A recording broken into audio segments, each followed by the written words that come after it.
welcome to EVTN News. I would like to thank you for making the John the Son of Thunder channel the most watched channel on YouTube, and at least that's how we identify as. And so thank you very much. We've just passed 2,000 subscribers, and that's great. Thank you very much for viewing. I want to start out with the Fairfield Carmelite Nuns, Fairfield, Pennsylvania. These traditional Carmelite nuns. Lifesite News recently reported that they are under attack from the Vatican. And I'm on their email list. And so if you are interested in joining the Fairfield Nuns email list, just go to their website. I think you're able to sign up. And so they said, this past year, many rumors have circulated regarding our community. Recently, there has been a sudden increase of speculation. Many of you have reached out to us, and we are touched by your concern and grateful for your promise of prayers.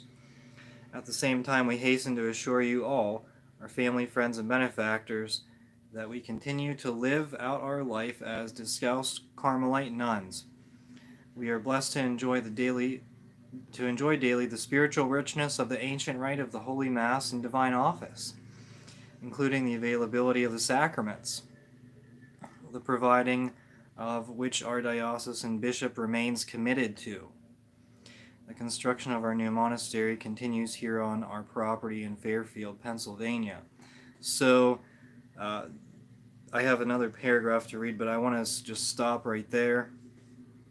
They indicate that they have the availability of the sacraments, the old rite sacraments, including, looks like daily Mass, provided, the needs are provided by the bishop, Bishop Ronald Gaynor of Harrisburg, Pennsylvania.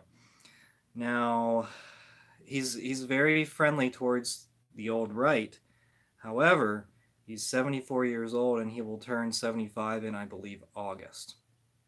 So he has limited time as a bishop. And what is the new bishop going to look like? Who knows? He could be a Francis bishop, and he could be hostile towards these nuns. But anyway, they say, moving forward, rest assured that we will share all pertinent information with our families and friends. Please check with us if you hear unsettling media publications, as only those undersigned by ourselves can be regarded as proceeding from our community. Obviously, we bear no responsibility for the viewpoints, interpretations, and accuracy of facts by individuals, articles, media, and social networks. So this is kind of taking a shot at Lifesite News. And I wonder if what Lifesite said was what was reported. I don't know. But the accuracy of facts by individual. Well, I'm an individual, so don't listen to me, right? According to these nuns. I do want to go there at some point. Hopefully I can. But I don't know what kind of information I'll get. But that's just a plan at some point, maybe. Who knows? Alright, so moving on to Slim Jim Martin, Father James Martin. So did you tune in for my interview with Brett last week? Well, it looks like Father James Martin has a documentary about him. Building a Bridge. That's what it's called. It includes a clip from Bishop Strickland saying LMNOP is a sin. It includes lots of clips from Michael Voris. And Brett was 100% correct. And I saw this advertisement for this documentary on Saturday. So Brett was a few days early in discussing this information. Not necessarily the documentary, but saying that they're going to try, the LMNOP are going to try to push us out of the church. They're going to try to label us as extremists. And it appears that's what they're trying to do with Bishop Strickland, just for promoting the Catholic faith. So, and isn't it interesting, though? Father James Martin, he supports LMNOP, and now he's kind of a celebrity. His popularity started increasing as soon as he started promoting the LMNOP agenda. And it just goes to show, are they really on the peripheries? The peripheries? Are they really on the peripheries? I'm talking about LMNOP people. Are they celebrated? And they make money off of this stuff. Moving to Cardinal Burke, you probably heard. Oh, that's the next story. But Cardinal Burke slammed the Vatican bus nun, Sister Natalie Beckhart. He slammed her April 3rd lecture to the LMNOP New Ways Ministry. He said it was simply wrong. Her lecture, that is. He told this to the National Catholic Register. Burke states it was not proper that a member of the Synod of Bishops speak to LMNOPs who contradict church teaching. He explained that the church cannot accept positions contrary to her teaching and that the church teaching on LMNOP is unchanging because it's based on Scripture and the Magisterium. And what do you know? Later on, Cardinal Parolin, who was contacted by phone, personally stopped Cardinal Burke from entering the Congregation for the Causes of Saints just outside St. Peter's Square on April 18th. Burke survived severe September 21 virus infection, but his virus certificate expired a couple of weeks ago and he remains unjabbed. Burke had to first wait at the door while security contacted Cardinal Semerano, who runs the congregation, and he was unable to make a decision, and so he called Parolin, who told him to stop Burke. It's unclear if these incidents of Burke slamming the bus nun and Burke denied entry, it's unclear if those instances are connected, but who knows? He is unjabbed, and you are required to have 3 jabs to enter the Vatican, apparently.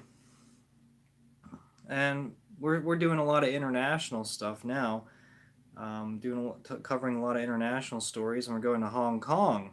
The Hong Kong Communist Patriotic Bishop, Stephen Chow, expressed hope on April 13th for the Catholic ordination of women, which makes him a heretic. But he was already communist, so wouldn't that place him outside of the church? Anyway, during his homily at the Hong Kong Diocesan Chrism Mass on April 13th, Bishop Chow said he had turned to English just to address our ordained brothers, and I hope one day maybe ordained sisters too. So, under the Vatican-Chinese deal, the Chinese government appoints bishops, typically who are friendly towards the communist government. And that's a great question. Kansas City Royals fan, was he appointed by Pope Francis or by the communist Chinese government? Well, that is I don't know how to answer that. The Chinese government selects their bishops, and the Vatican basically gives their approval. So, as far as I know, the Vatican has not declined any of the Chinese recommended bishops. It would be different if it was a Catholic monarchy, but communist government, that's not compatible with the Catholic faith. But apparently Pope Francis believes so, along with Parolin. Pope Francis has named a priest of Helena, Montana, Father Jeffrey Fleming, coadjutor bishop of the state's other diocese, Great Falls Billings.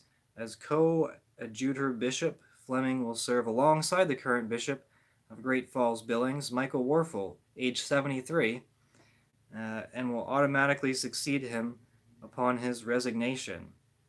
Bishop Warfel said about 6 months ago, through the papal nuncio, he petitioned Pope Francis to appoint a coadjutor bishop to help me in the administration of our diocese and to begin a transition for an eventual new bishop. I don't know that that's very common. He said, I am extremely grateful to the Pope for granting my request and sending us this good shepherd. So we had to wait for 6 months, and what was the tipping point? Warfel recently signed the bishop's letter against the German schismatics. That was all it took to get a response from the Vatican. There's a story in the National Catholic Register that talked about how the Catholic Church has a surplus of properties built during a bygone era. Innovative Catholic initiatives are finding creative ways to keep them on mission and preserve the Church's physical footprint. That's from the National Catholic Register. I take a slightly more cynical view, if you haven't noticed. According to Georgetown University Center for Applied Research in the Apostolate, the U.S. Church had nearly 161,000 religious sisters in 1970, and it had 41,000 religious sisters in 2020. Wow. So that's a 120,000 decrease. My mathematical head, what is that? 25%. So the religious vocations among women are 25% of what they were in 1970. The problem is the church still has housing all over the U.S. built for 120,000 religious sisters who no longer occupy them. So from this, there's a story in this article about how basically dioceses are selling or not necessarily selling properties, but utilizing them differently. Father Peter Motola, a pastor in Rochester, New York, who oversees Prince of Christ Parish, Peace of Christ Parish, recognized such an opportunity after the merger of three parishes into the current parish cluster model left a rectory unused. Father Motola told the Register he knew of several Catholic young men who were seeking common housing where they could live together and pray together. The priest saw an opportunity to pay forward the kind of formative experience he had as a young man during his 20s, living in common with other dedicated Catholic young men, two of whom went on to become active Catholics in the local community, and another who also became a priest for the diocese. So Father Motola worked with his business manager to rent out the rectory on a year-long lease starting in July 21. So, what I get out of this story is that there are many rectories, vacant rectories, vacant, I don't know if you'd call them monasteries, where nuns formerly lived, and the Catholic dioceses have to figure out what to do with these properties, and so they're going to rent them out. But I think what's going to happen, it seems to me that it's going to do the same thing as my university. I went to a university. It was not a Catholic university, but there was a Catholic group of students, and they were rented out.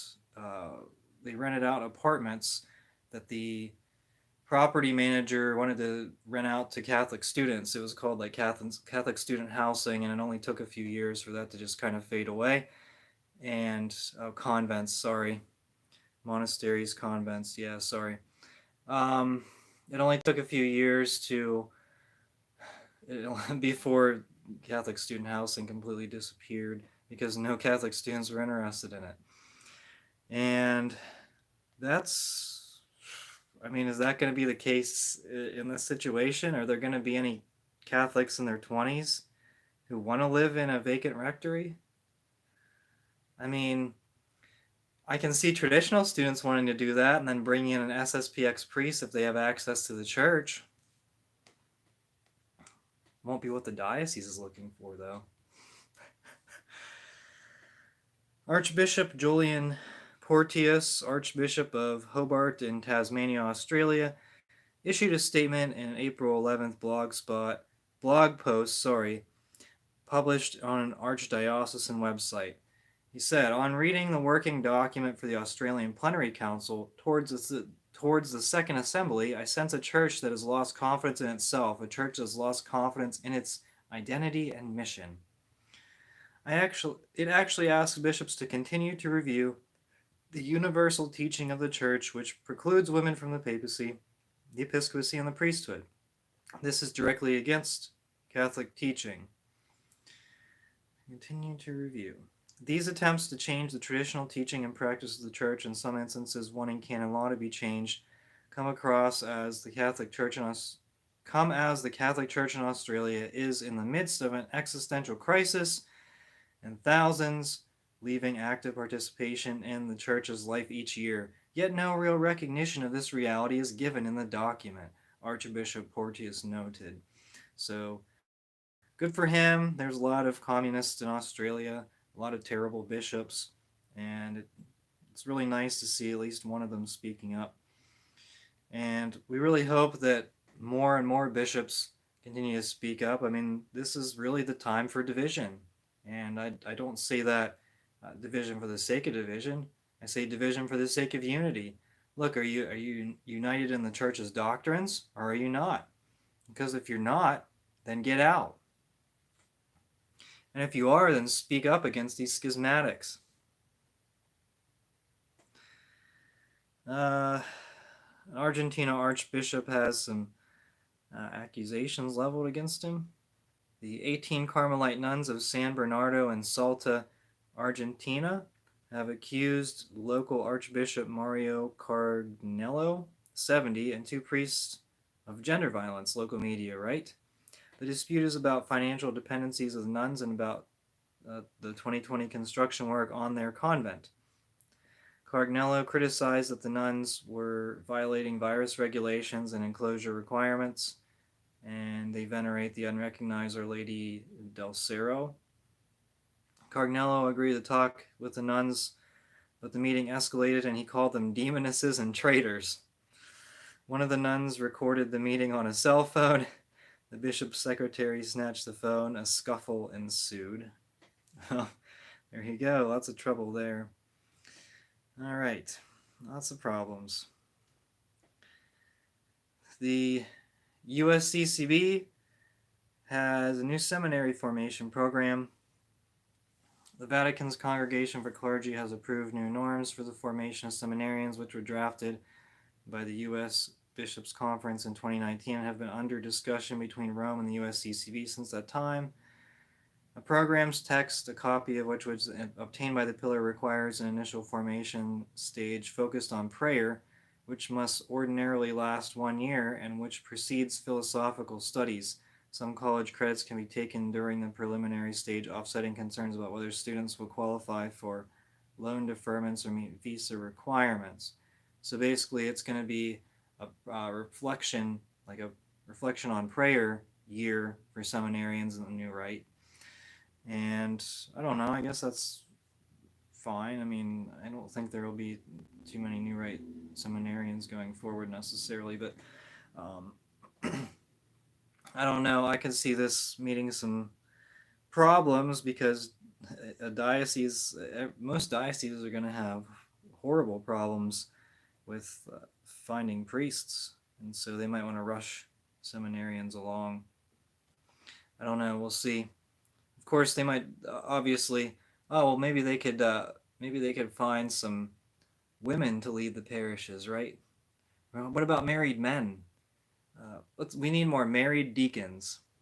That's what I've heard some claims, and I was like, no, we do not. They say we need more women in leadership roles. No. No thanks. All right. Going back to the Vatican, obviously, you heard about Cardinal Burke's situation I talked about earlier. Despite a steady lifting of virus restrictions worldwide and the elimination of all rules in some countries, Cardinal Parolin, the Vatican's Secretary of State, has ordered that the Vatican's tight controls will continue. Since December 23rd, all staff, external collaborators, and visitors have had to show a super green pass to enter Vatican territory, meaning that they must either be triple jabbed or have recently recovered from the virus.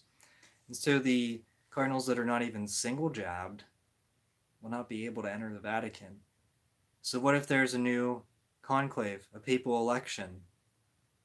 Well, the unjabbed, there's probably not very many unjabbed cardinals. I would imagine many of them are jabbed.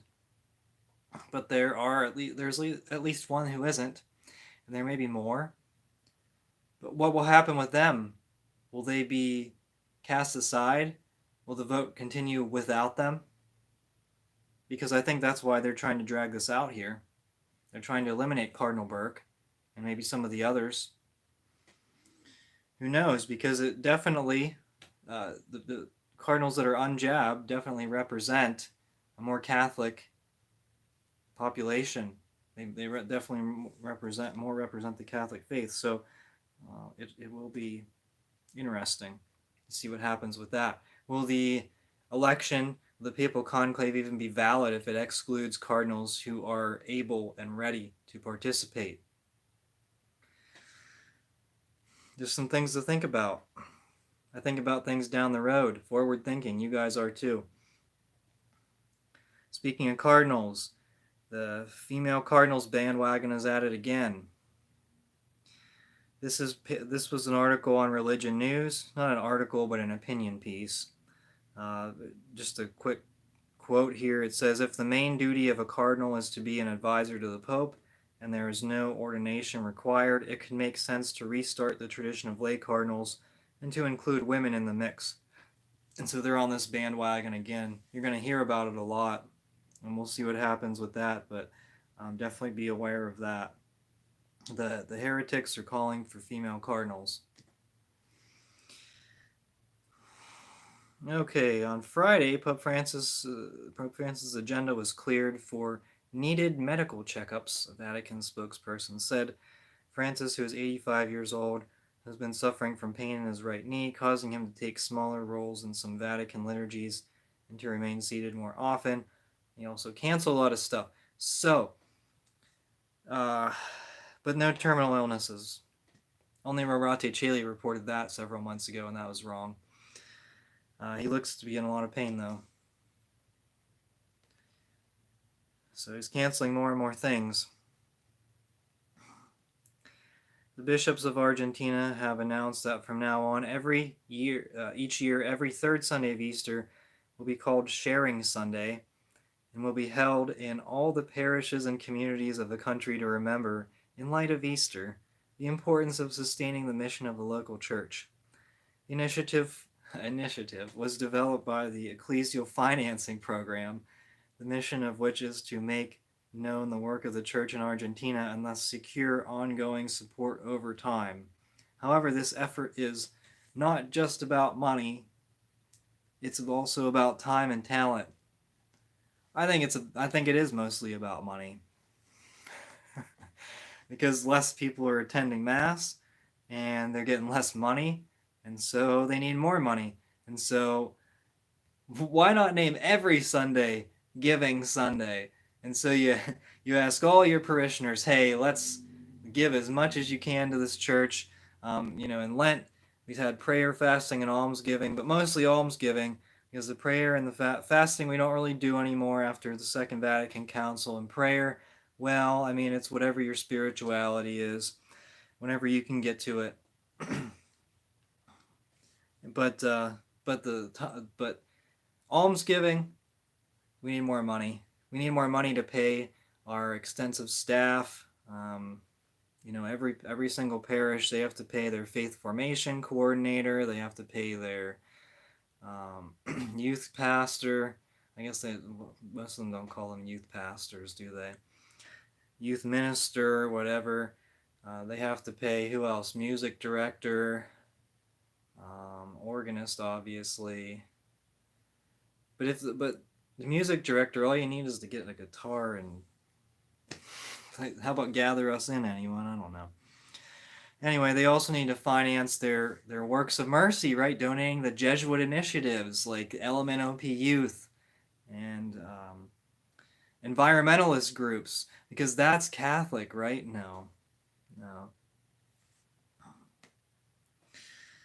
Anyway, Pope Francis will welcome the mothers of old rite priests at the end of their pilgrimage to Rome after his May 4th general audience. The Mothers Association, LavoieRomaine.com, announced the mothers are walking from Paris to the Vatican asking Francis to preserve the traditional Mass. They are bringing with them hundreds of letters from old rite Catholics in order to show to the Holy See that the faithful who attend the Roman Mass are very diverse. So, well, it's a good idea. Hopefully it has some effect, but I don't know, we'll see. And then Pope Francis appointed Cardinal Michael Zerny, S.J., as the new prefect of the Vatican Dicastery for Promoting Integral Human Development on Saturday. Zerny, 75, succeeds Cardinal Peter Turkson, who led the Social Development Dicastery from 2016 to 2021. Zerny is 75 years old.